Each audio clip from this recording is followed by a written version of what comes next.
1, 2, 3. Hey, welcome to another episode of Wild White People Out of Control. Yeah! Dude, White people, you motherfuckers are wildin'! You're wildin', nigga!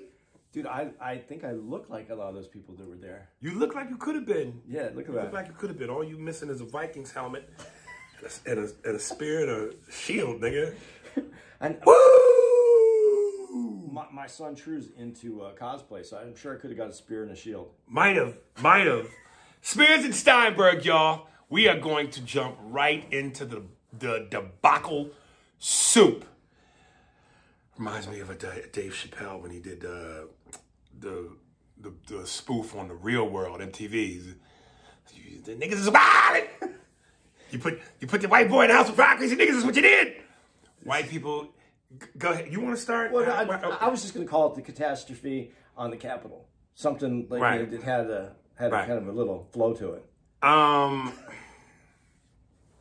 Listen. First, let me clear this out the way. There was tragedy involved. There was. People died, people got hurt, and you never want to make light of tragedy, and wrong is wrong, and all of that sweet bullshit I'm supposed to say. But as a black man in America, thank God it wasn't us, because this has exposed all the hypocrisy that constantly, and let me say the separation, not all white folks, but this constantly exposes the hypocrisy that culturally, white people, you guys, always perpetuate. It throws me back to that clip, and if you haven't seen it, my clip when I did Vlad TV, and I'm in the red V-neck t-shirt with the bacon neck, and I got the hat on, and I said again, white people historically, y'all have pulled off the greatest Jedi mind trick on society.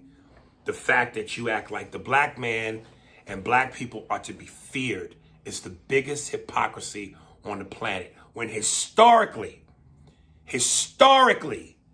you guys have been the most dangerous, bloodthirsty race on the fucking planet.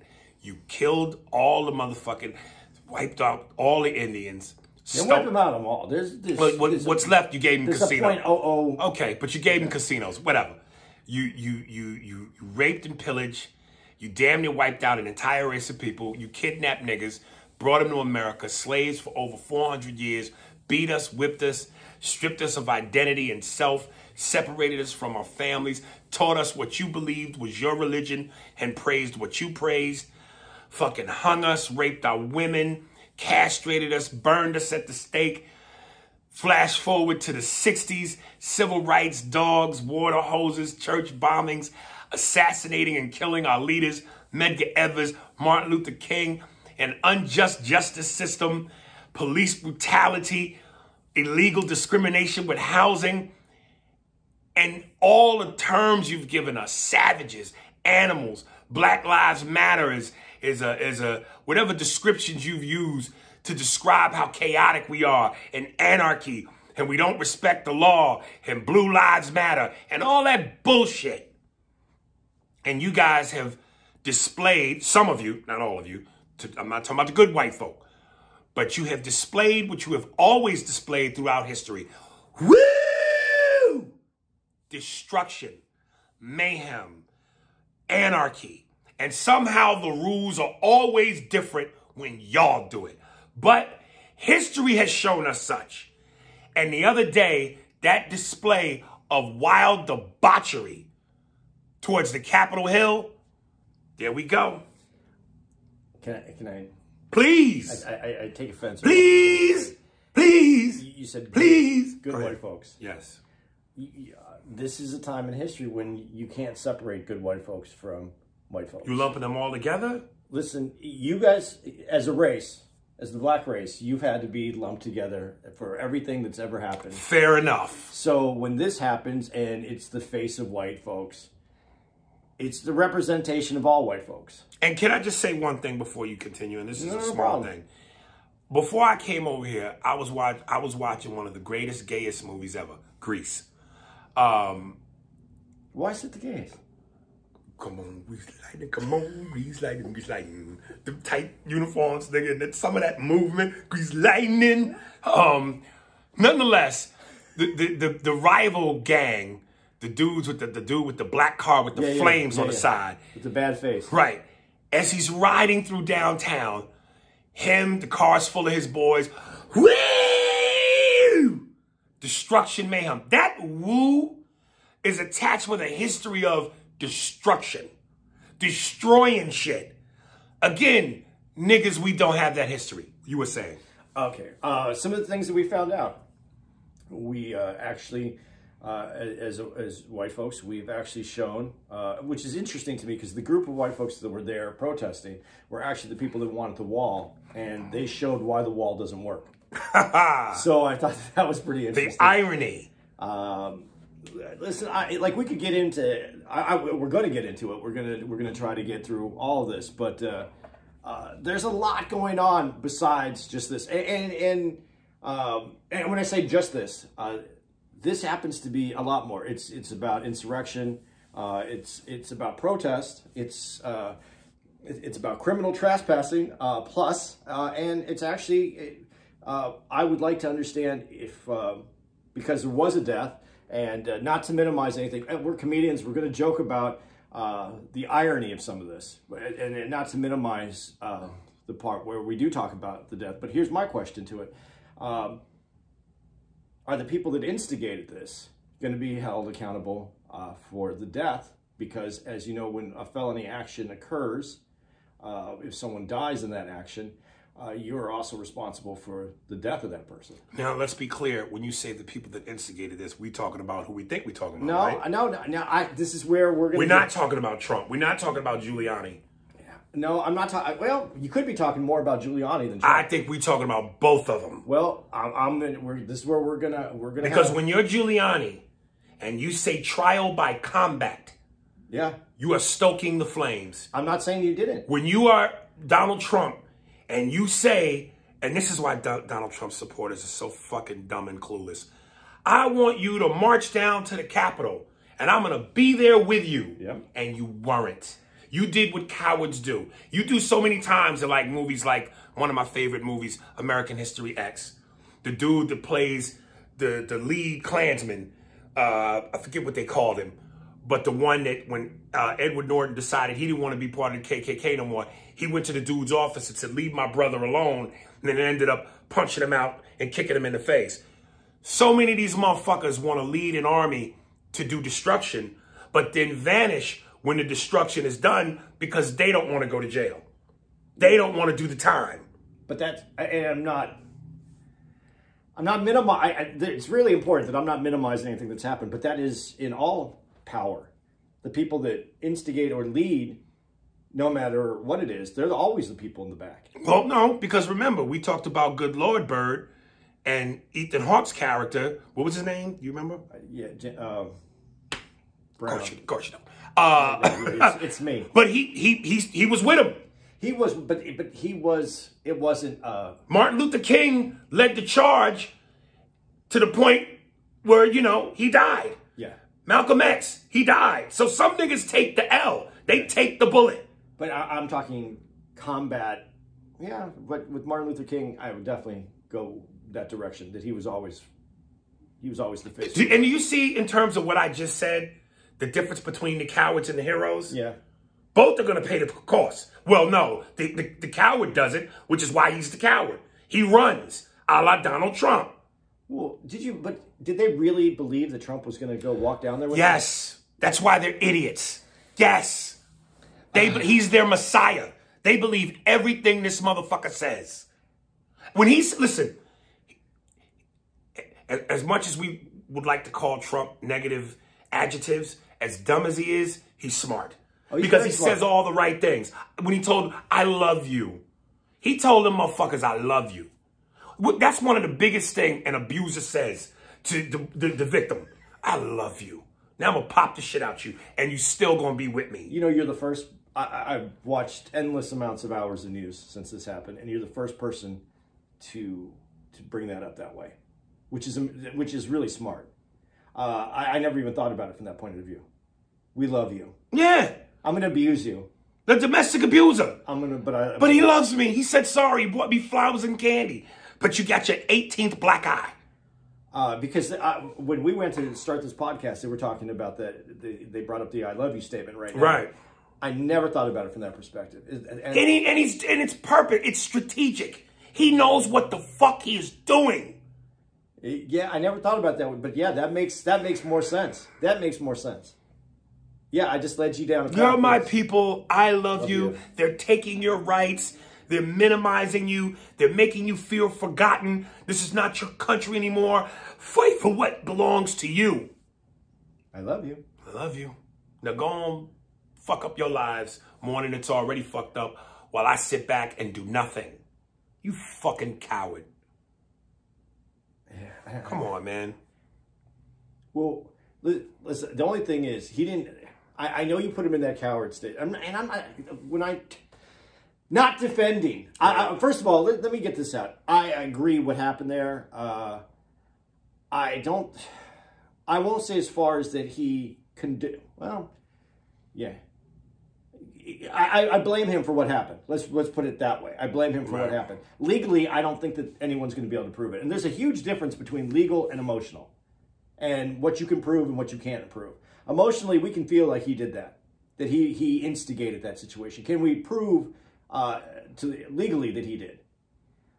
Well, there's nothing binding in terms of technical. Well, yeah, there is, because what Giuliani said, it sounded more about breaking in or causing that kind of insurrection. But what I mean is, in terms of technically binding, what he said is not against the law. So you can, but with words in sight, but technically, there's no law against being able to say trial by combat, and if what happens happen, you're responsible for that. See, this is where this gets close, is because, and that's why you have to look at what each one said. When you're not allowed, you have freedom of speech, but you're not allowed to go into and this is the litmus test, I guess. You're not allowed to go into a crowded theater and yell fire, because you're creating a panic, and that will injure people. And when you say that, you mean seriously, technically, you're not allowed to do that? You can't do that, because you'll be held responsible for what happens next. Right. So the question is, Trump didn't go all the way in his speech. He went up to the edge. Rudy Giuliani, I think, crossed the edge. There was another speaker that I felt crossed the edge. But Trump is the leader. So this is, when the way he said it, did it endorse what the others had said before him? So this is really the question here about what happened and who caused it. But we have bigger things, because this isn't about, to me, this isn't about, this is more about how it was handled. I mean, even at the podium, the sign that was on the podium, Save America, putting in people's heads, if y'all don't do this, your country is doomed. Do what you got to do to save this. Everything is a building block to destruction. Okay. Yeah, I can't disagree with that either. Now, whatever Trump's problems with the voting and feeling that the election was stolen, I can only go back to as far as Al Gore. When Al Gore had every reason to believe the election was stolen from him, the hanging chads, but they did investigations. They couldn't determine if that would change the election. And Al Gore withdrew and conceded the election because he felt that was the best for the country. To him, that was the right thing, not only politically, but the best thing for the country.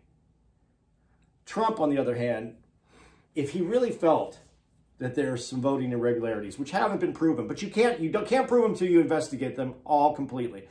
Not saying I think it would have changed the election. I do not. But what I'm saying is that would have been something to do after you were done being president. That would have been something to concede. And you could still concede the election. This is the best thing for the American people, but we're still going to go and we're going to work to investigate this, because I don't want voter fraud nor voter suppression. And it's funny right now, because we're talking about voter fraud when we know of voter suppression that went on forever in this country. Right. So again, I think it's more about how this was handled than this about just actually what happened. Because that's when we get to the framing of isn't this obvious that there's white privilege? You know, I know that this is very serious because, I mean, since it happened, I mean, even now, still, two things. One, there ain't nobody talking about COVID on the news. And that's been taking up the headlines every fucking day. For the last 48 hours, they have been talking about nothing but this. Well, images of nothing but this. COVID has taken a step back for a second because this shit is so serious. That's all they're talking about. Well, CNN keeps saying, and they're riding, they're going into the building, the Capitol building, and they're not wearing any masks. I mean, a little footnote. CNN isn't dropping it. Right, but still, this is dominating the news. And now they're saying, you know, even as I walked in here today, at the bottom of the screen, it was like, momentum increases, heavily increases to get Trump impeached, to get him the fuck out of there. Because, again, what is he going to do in his last 10 days? That he hasn't already done. I think it's a waste of time to try to do this. I'm glad you said that. Yeah. Because as you said that, I saw this post by D.L. Hewley. Please pop up real quick. Shit. Okay.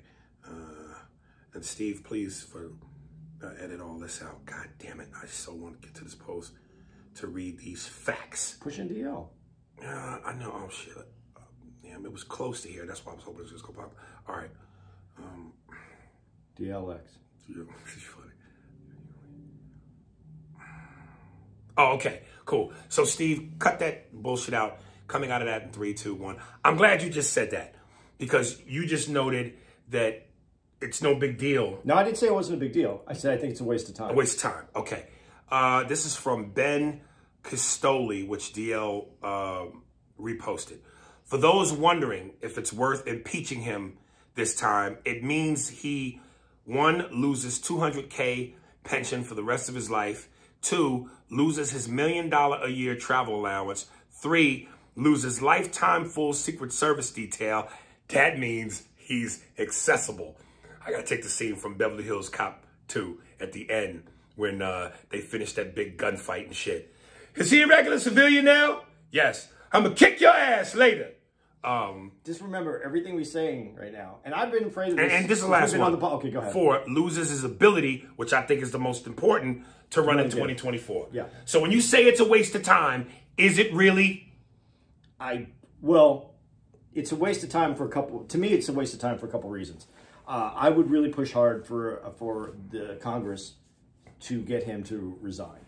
If that happens. You think he's going to do that? No. Well, maybe. Only because if there's a deal that could be struck where he resigns, steps down, and Pence pardons him, then it would behoove him. Because there's going to be legal repercussions after he's not president. Okay, I'm going to let you finish your point, and I want to say something about that. The reason I have a couple problems with going after him, for the 25th Amendment, I think should be out, period. Because,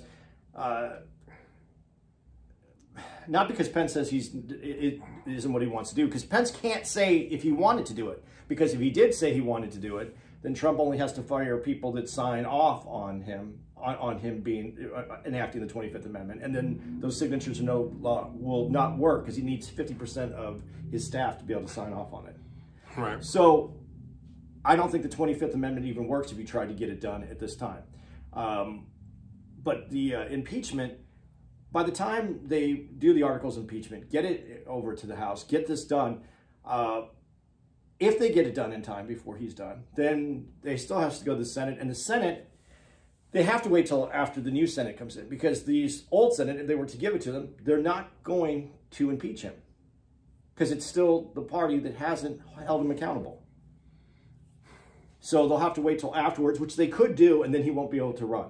But then this is highly symbolic. Yes, that money is something that you're talking about. It's, Trump hasn't accepted any of the money because for his presidency.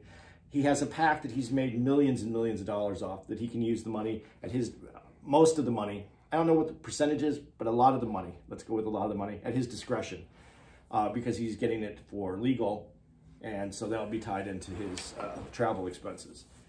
And then I feel this is purely symbolic. I really feel that this is a way for the Congress to say, we did the right thing after 4 years. Aren't we good? We did the right thing. I feel that they're trying to wash away some of this Trump on them by doing it like this. Okay, and just to ask, when you say Congress, are you specifically talking about the right? Because the left has always been his enemy and has always wanted him gone. Yes, not all. Well, this is part of the other problem. They want him gone before he got into office. Okay, well, even more so. Yeah, but then how do you flex impeachment if before someone ever did it? That's like saying if someone's born and going, that dude looks like a criminal. I've seen what he's done. Let's just put him in jail now. We should do that to some niggas. We really should. But that's essentially what they did. So when he went up for impeachment, they had talked about this before he was ever even president. Before, when he was elected, but before he became president, they were already writing articles about how to impeach him. Okay, so if nothing else that you heard on that list, the mere fact that by impeaching him, he can't run again, isn't that enough of a reason to do it? I think, just if it was that reason alone, fuck the money, the pension, and I'm jokingly saying, with no Secret Service, niggas can kick his ass now. Yeah, that's the one I'd say be careful on. Yeah, but that's joke. Yeah, I know. But that, all of that aside, the fact that we can stop this nigga from running again. Because if 74 million people voted for him, the empire can strike back. Okay, this is where it gets deeper to me.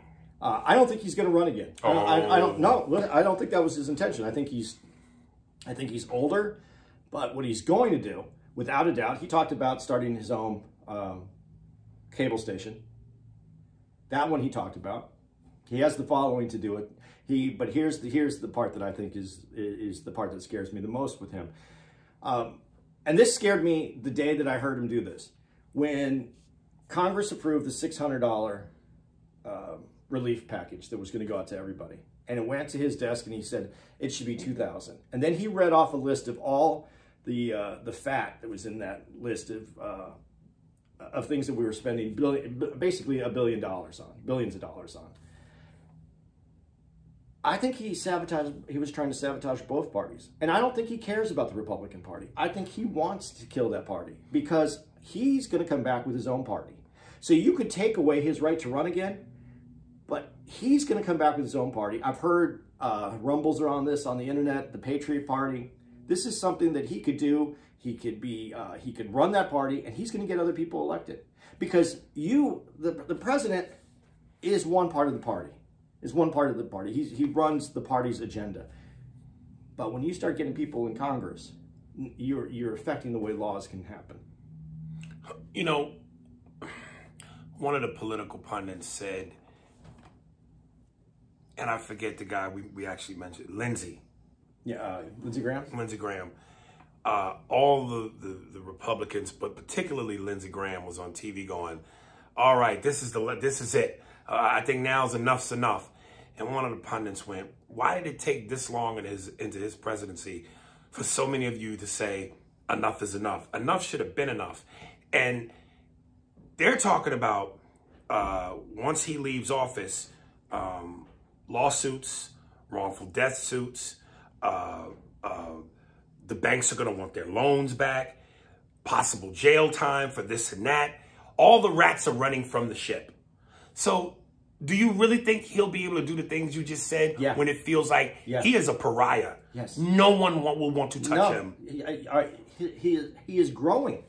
He's growing right now. He's splitting the Republican Party because you're right. There's 50% of that. I don't know what the percentage is. I hate when I say this. In my head, I can hear myself. I'm yelling at myself.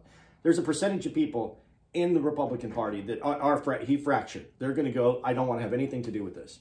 One of the other reasons I don't really want to do this impeachment is because a lot of the people that have supported him in the past are going to vote to impeach him so that they look like they're clean.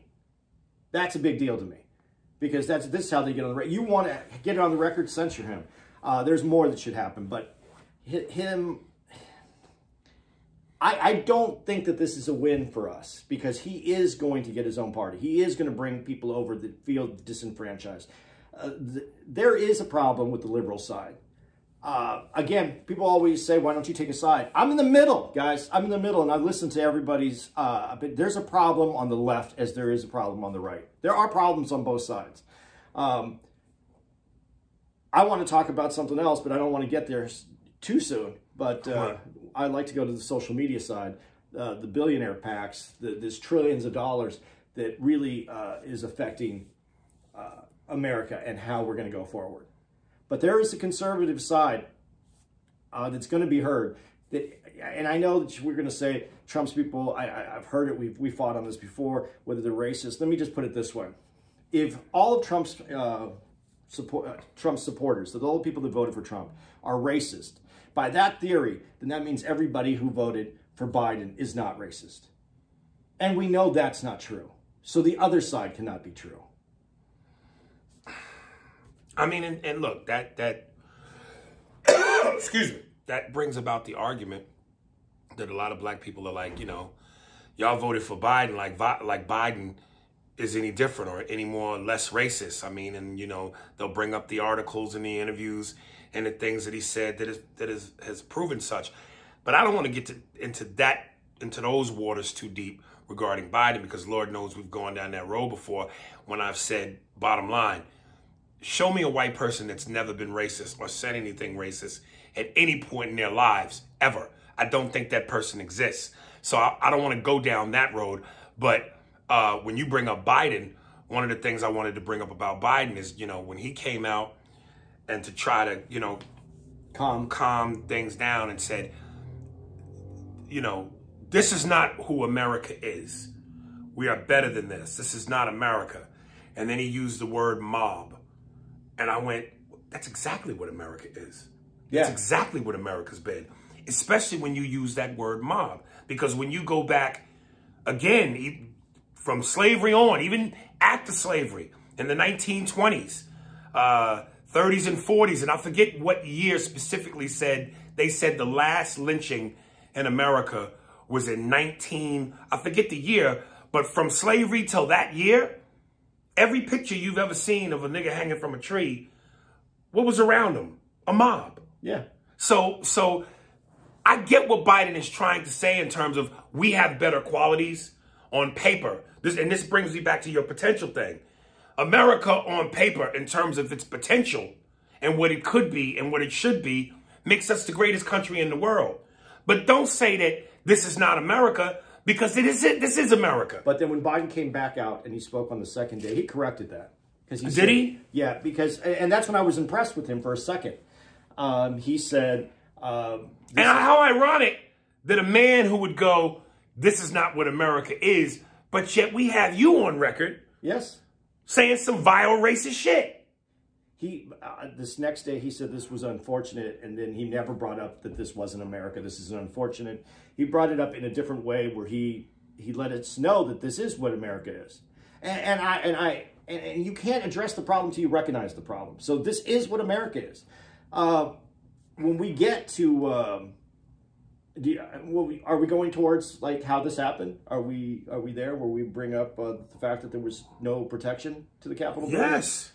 When we knew through Facebook, Instagram, that we knew everybody was coming. We knew this was happening. Right. We knew that there was going to be a protest. This is the first protest since this whole time period that there wasn't National Guard or extra policing, something. There wasn't something on the steps. There was nothing. Right, but when Black Lives Matter. On the steps. Yeah, in full force. Farrakhan's march, full force. Not seen the same way, but it was planned. With Farrakhan's march, they had a plan. So, and that was the Million Man March. Sorry. And this is the problem, which is why I said what I said at the beginning of this. White people's hypocrisy is astounding to me, because it's just like, again, if it's Black Lives Matter, if it's the Million Man March, the authorities are there in droves to prevent what they think is going to be anarchy. But yet history has shown us that whenever there is anarchy, it ain't at the hands of black people. It's you. Okay, and let's go a little bit further, though, on this. the liberal side that you're talking about that wanted Trump out, Right. where was their request earlier when they knew this count was happening and we knew that there was talk about this this protest? Where was their demand for more security? The reason they didn't have that demand is because even your liberal white people don't see white people as dangerous.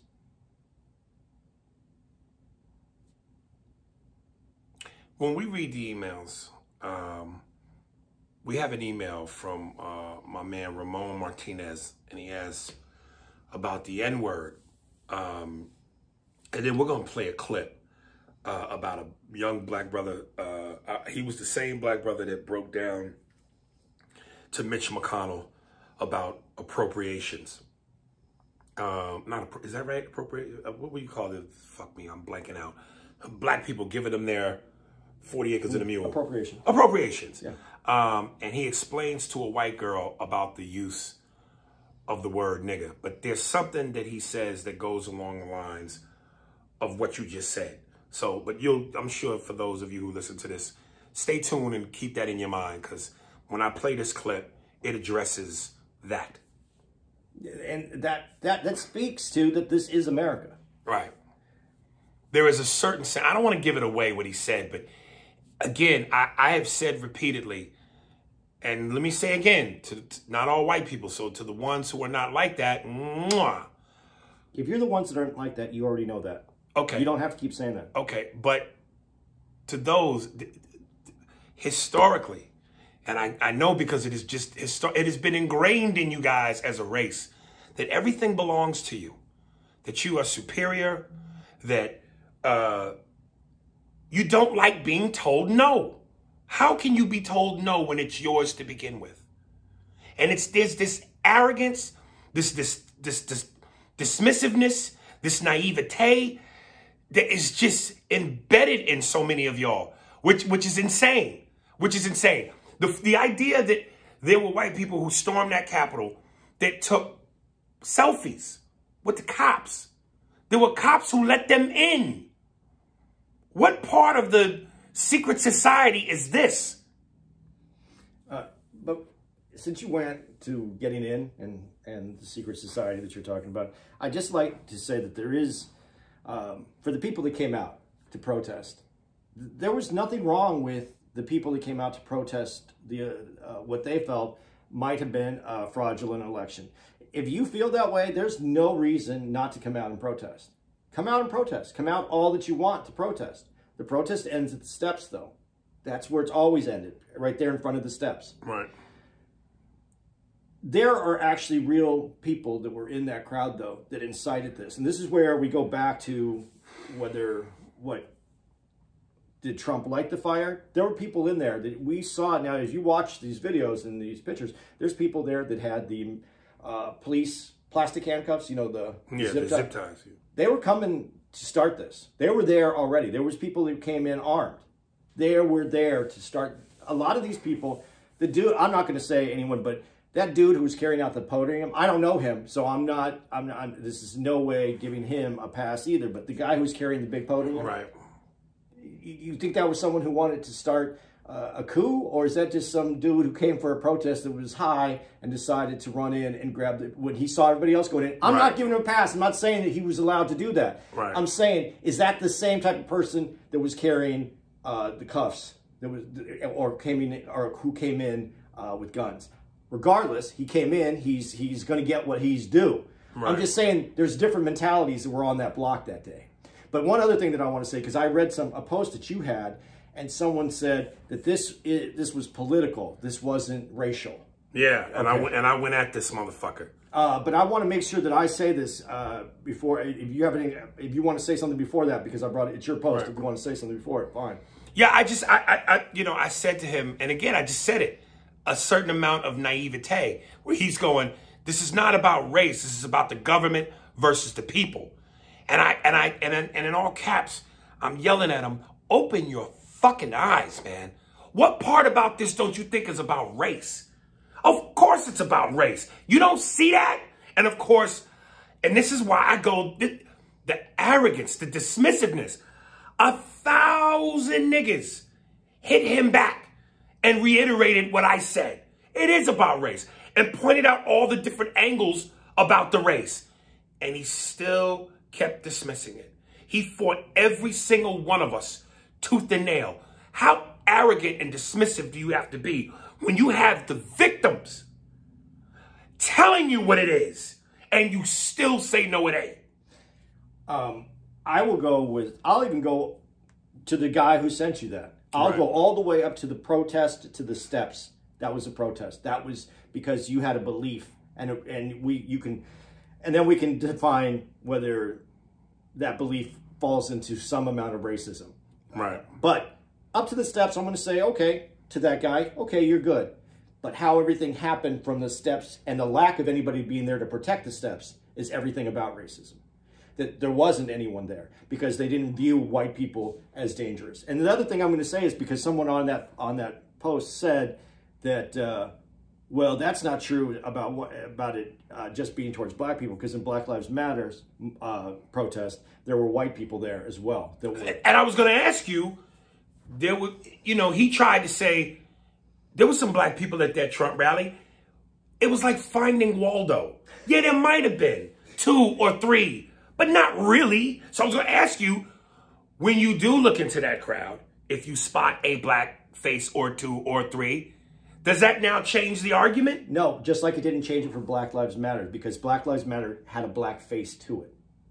That it was a black face represented. And I'm not saying a black face as a person. I'm saying the idea, the mental image of Black Lives Matter is black. Right. Where this was white. You could have put another few thousand black people in it. There's brown people in that that came up to there. There's a lot of different cultures that were in that march. Not saying that it was just white people, but the face of it.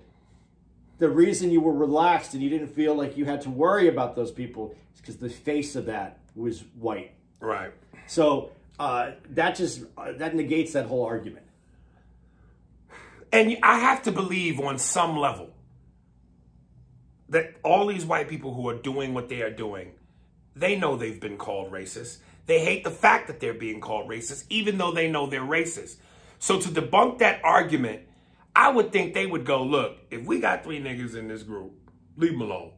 Because if we can get them on camera and go, see, then that's our out. We can't be racist. We got niggas here. See, I think true racism is well past that protest. I don't think that they're worried about whether there's 50 black dudes in that march or 50,000 black people. That isn't. Well, I don't think you could say that. If there's 50,000, that would be different because of the amount of people there. Right. But 5,000, then let's go with 5,000. Too much. No, because mixed in, there was more people. They said there was more people that came out to that protest. If there's 5,000 niggas at there, that's enough. That's if there's 100,000 white dudes and 5,000 black dudes, they're going to be fine with it. If it's 100,000 white dudes and 1 nigga and somebody gets killed, all 100,000 white people are going, the nigga did it. Well, I haven't heard any of the media trying to put this on anybody. They know better. Well, when Joy Reid broke it down, I wish I had that clip. She broke it down beautifully about if this had been Black Lives Matter, and again, to the clip I'm going to play in the email, this is what I'm saying to the dude who's going, it's not race, it's government versus the people. Whether it's Joy Reid telling you, I'm telling you, the clip from the guy that we're going to play on the email is telling you, we are all saying the same thing. We are all telling you the same shit. It ain't like one person's telling you one thing, I'm telling you something. We're all going, dude, this is what it is. Historically, this is what it's been. We are the people of history. We are the victims of this history. There is a through line here. There is consistency. Well, and you're still going to look us in the face and go, that ain't what it is. Dude, but it's ridiculous for anybody to even think to compare it. You can't compare this to Black Lives Matter. Well, white folks have a history of being ridiculous. Yes, because it wouldn't have ever happened. There would not be a breach of the Capitol if this was Black Lives Matter. Of course not. If this was the Million Man And March. the fact that you don't see the racism and the hypocrisy in that, and you'll put it on, it's about the people versus the government. That's what I mean. You're being naive. You're being dismissive. You're being arrogant. But to the people that were there for to protest against the government, I don't think all those people that came out, white or whatever else was out there, right? I don't think the majority of those people came out there to go and break down the doors to go into the Capitol building. I say that's a lot of. I don't like to use the word dumb. I feel that's irresponsible. I felt it was a lot of easily manipulated people, right. And then I feel that there were some people that were there to cause this damage. God, I wish I could find this clip. I know as we're talking, I'm trying to find it. There was a white guy on TikTok who really summed up in a nutshell. And I think I know it enough to paraphrase without fucking it up. He's just basically saying that the middle-aged white man in America, it's so ridiculous that you are complaining because everybody has their thing. Black people in terms of civil rights, equal rights, we had our thing. Women in terms of voting rights and rights had their thing. This idea that middle-aged white men or white men in America who have never been denied anything, who have never had anything taken from them, want to be able to get in and go, where's my protest? Blacks had their protests, women had their protests. Where's my thing? Where's my thing where I get to be mad and complain? I think that what your point is and what his point was, I think there's a lot of people in the middle of the country that lost jobs, that don't have work anymore, that are complaining, but they don't get to have any say. Well, wait a minute, though. That's very different from everybody's losing their jobs because of a situation. Correct. Not because of a race, not because of a sex, because of a situation. So we're all lumped in that. Yeah. But prior to the situation, prior to a COVID, a pandemic, Black people had to fight for civil rights and equal rights. That is a fact. Women had to fight for their rights. That is a fact. When has white men ever had to fight for anything? To hold on to everything that they already have. There you go. But that is it.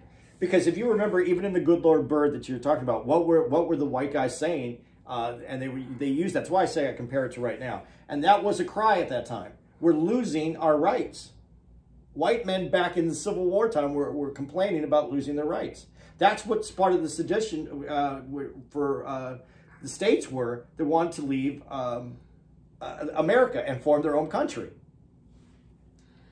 They were losing their rights. Okay. I'm not agreeing with that. I'm just saying that's.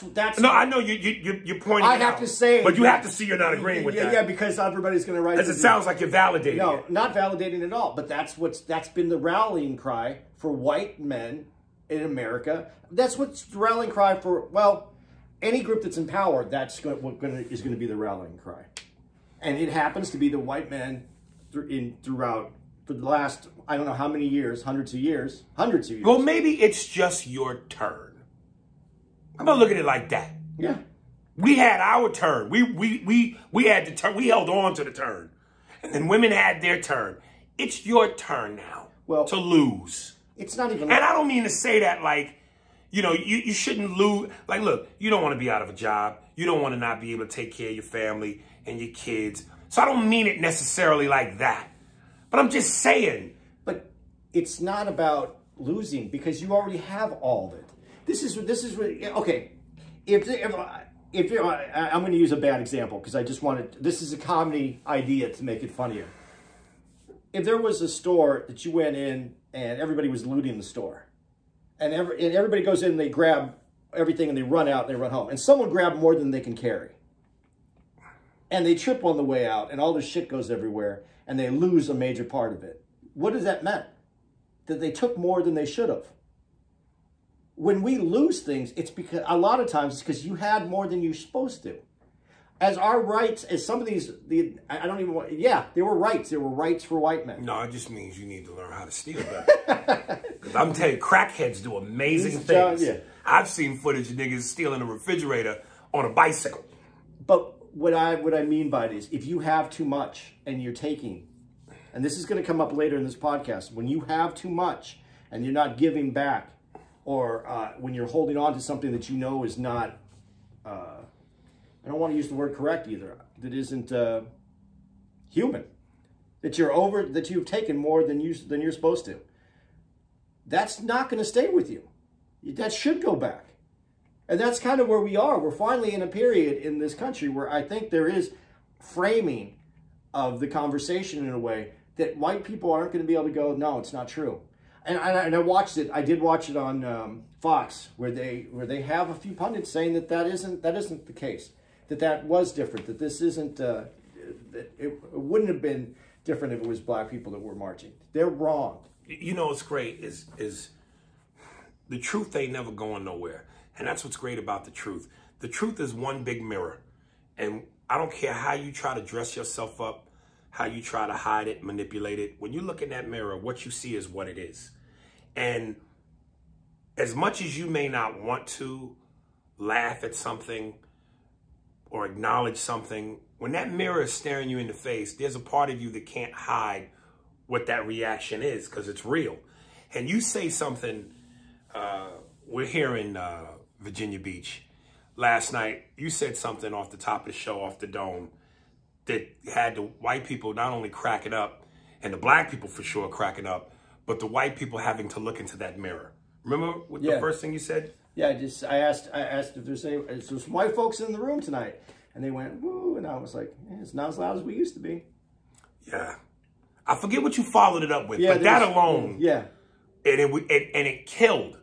And again, it's because it ain't like white folks don't know it. They do know. Okay, they do know, but it's not often they have to look in the mirror. Right. Be forced to look in the mirror. You're right about that. And seeing this footage for the last 48 hours, nonstop, and reading the headlines of the papers they show on TV, anarchy.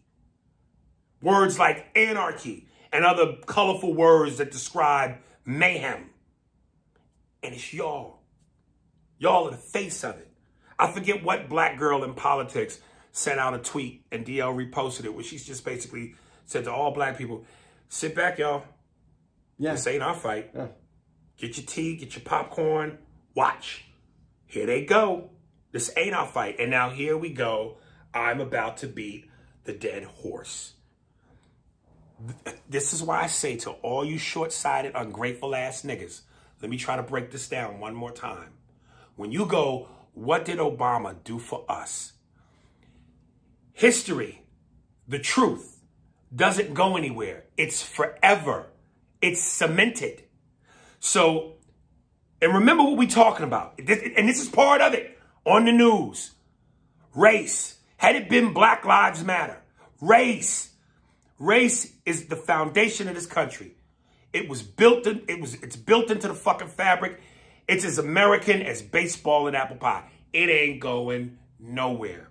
So when Obama was running, and a lot of these same Trump supporters and undercover closet racists would sit at their little Tea Party rallies and have pictures of Obama with bones in his nose and plate lips and African war paint. And again, like, I'm going to take that line, that great line from Denzel in the movie The Siege, when he bursts into the concentration camp and the head of the military is Bruce Willis. And as he goes in there and he's talking shit to Bruce Willis, about to serve him, one of Bruce Willis' soldiers say, if you don't get out of my face, I'm going to pretend you're an Ethiopian. And Denzel goes, you're stupid enough to think that's an insult. So cut to, because you're showing Obama, who is part African, his father's from Kenya, as an African tribesman, you're dumb enough to think that's an insult. But we know what you were going for is an insult. So when you do that, and you have those same people at those rallies with dolls of Obama hanging from a noose, this has always been about race. And when you have a president and a windbag piece of shit like Donald Trump, from the beginning, the birther movement, he's not a citizen. The worst administration ever. This man is the worst president ever, claimed Trump. He plays so much golf instead of working, where on paper, we know that the president that has played the most golf of anybody is Donald Trump. His whole presidency has been a contradiction. His whole presidency has been an abomination. We are talking about a second impeachment. We are talking about a failure. We are talking about a guy who has been a traitor, colluded with Russia. This windbag, narcissist, racist, sexist piece of shit. Isn't this sweet karma and irony? Biting this nigga's dick. Because here's what history is going to remember. Barack Hussein Obama, the first black president, controversy-free, highly intelligent, Harvard law, all right? Motherfucker with Harvard, this nigga. One of the greatest presidents of all time. Did the job well. I don't care. You shake your head all day. I don't give a fuck. We will argue about this. But that's not my point. My point is, this black man is going to go down in history as one of the best. Meanwhile, this white dude who tried to destroy this black man's legacy is truly going down as one of the worst. So when you ask what Obama has done for us, it's that. Because when history tries to play that slick hand that racist white people love to play, niggas ain't shit, niggas ain't smart, all the negative stigmas that exist about us, open up the history books. We never had an entire race of people led by a black man say storm the Capitol, incite violence, mayhem, destruction, anarchy. The black guy didn't do that. The black guy didn't fuck a porn star. The black guy never cheated on his wife. So again, when you simple-minded niggas, you make me sick with that. What did Obama do for us? Trump is showing you what he did for us. And don't hit me with, well, that's an individual. No. Because whenever race gets played in this game, we don't get played by individualism. We get played as a whole. Also, you can't make Trump an individual. He had 75 million votes, 74 million votes. Okay. So so I agree with you. He is going to go down as the worst president in history. Right. And again, I know you're shaking your head about Obama, but in terms of all the presidents we've ever had, if he's not the best, damn it, he's close to it.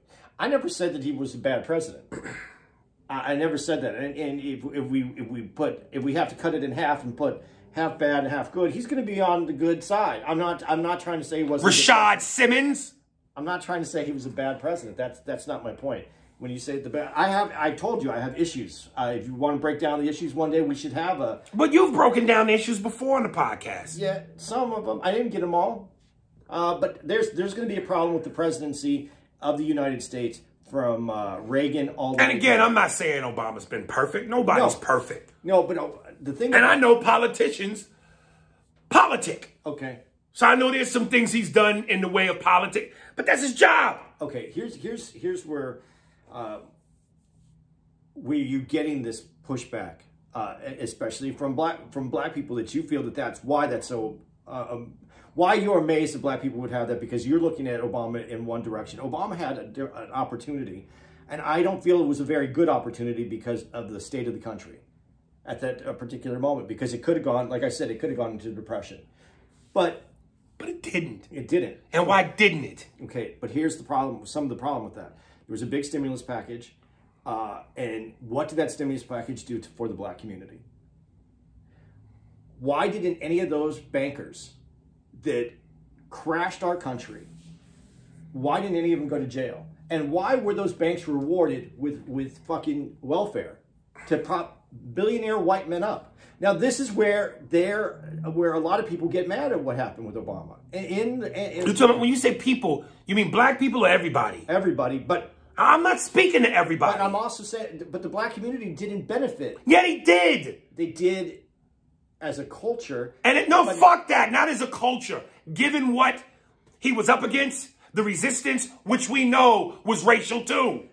Yes, very much so. And I already went through all the stats. Okay. We did benefit beyond symbolism. I get that. All I'm trying to say is there's some issues that I understand what they're saying, but What part do you understand? What? What part do you understand? Specifically. When you do one of the biggest paybacks so that we could keep our country running, why wasn't there more incentive for black communities?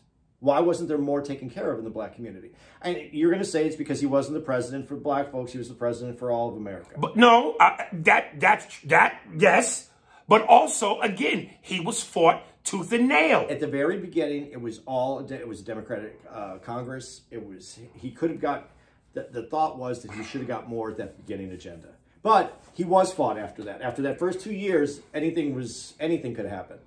Not anything, like we didn't know what was gonna happen next. But there's a real money situation in politics from Reagan all the way down to where we are today. And that's, as we talk about this, and we talk about race, and I always bring up money as part of the problem as well. The only way that you're going to fix a lot of this is if you can get a lot of this money out of politics.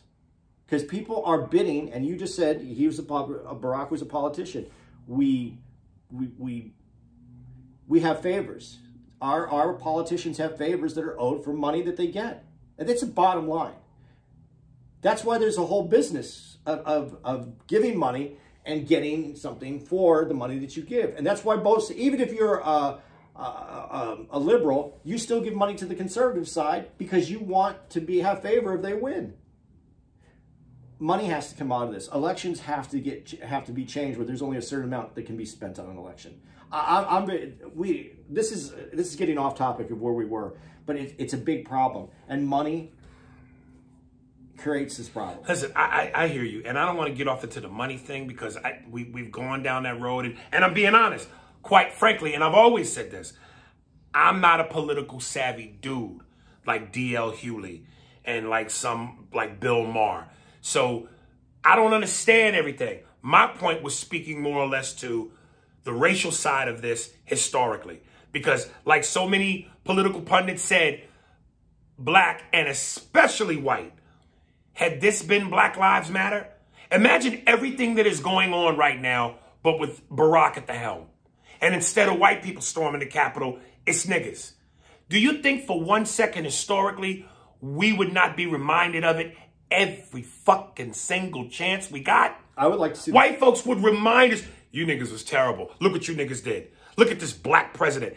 Again, from a historical standpoint, you think white people hold grudges. OJ, niggas stealing your own shit. 187 years.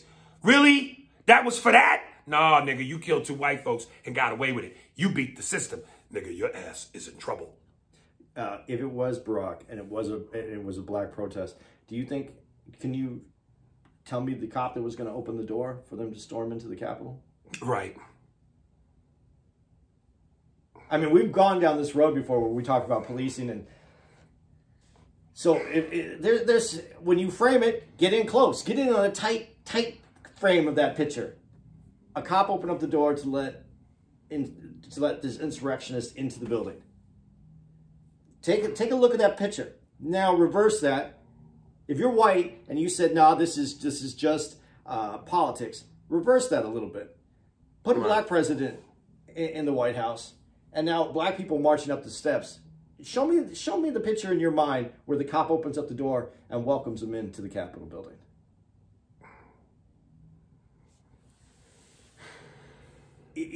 If this doesn't frame the conversation in a way that white people can understand it, I don't know what else will. And if it doesn't change now, then I've said this before. If we can't figure it out from this, then maybe it is time to blow it up and start again. Because this is not this. I still say a democracy that isn't challenged. How do you know that it's actually a strong democracy? I feel this is a challenge, and I think that this is an opportunity to make an improvement in what our democracy is. A major improvement, a major step forward. And again, you always call me Cap, but I look at this as a moment that actually real change can happen. And we have a way to frame the conversation where if you don't understand it, there's no hope for you anymore. Hear, hear, and the defense rests, Your Honor. Yeah, that's an hour. There we go. Just shy of an hour, like 50 seconds. Well, we gotta do a song too. Yeah, that too. Well, you know what we didn't do? What we supposed to do at the very beginning. Yeah. Spearsburg Pod for Patreon, for our Twitter, for our Facebook, for our Instagram. Big shout out to Hits 101. Yep. And where are we going to be next? San Antonio. San Antonio. Not this next weekend, the following weekend. Yes, which I can't wait to take you to this restaurant called Luna Rosa. Is it open? Yeah. I'm sure it will be. Texas, everything's open. From diners, drive-ins, and dives. It's called Luna Rosa, home of the half-torso pork chop. We'll be at the LOL Comedy Club Yeah, come on out if you're out. If you're out, man, we'd like to. I'd like to see all you Mexicans in your cowboy boots and your hats, and all your fat wallet splendor. You can all make fun of me for being one of the few Mexican Jews that you know. Yeah, I'm giving my man this last run on this. You've heard him before. He goes by the name The Doctor. Maurice Dotson's his real name, but he goes by The Doctor. THADOCCTAH. I'm going to date myself. You kind of made it sound like WKRP in Cincinnati. WKRP in Cincinnati. Song is called Nashville Nights. Check him out. My man, The Doctor. His Instagram, his Facebook, all that good shit. And then, what? See you next week. That's it? Yeah.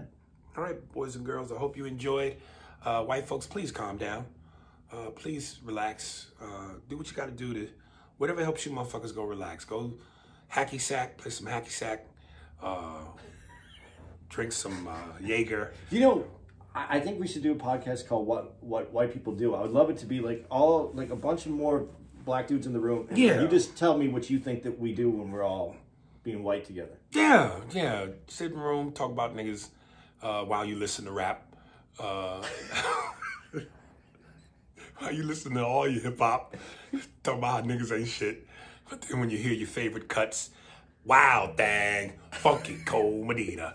I like big butts and I cannot. Just don't stand there, bust the move.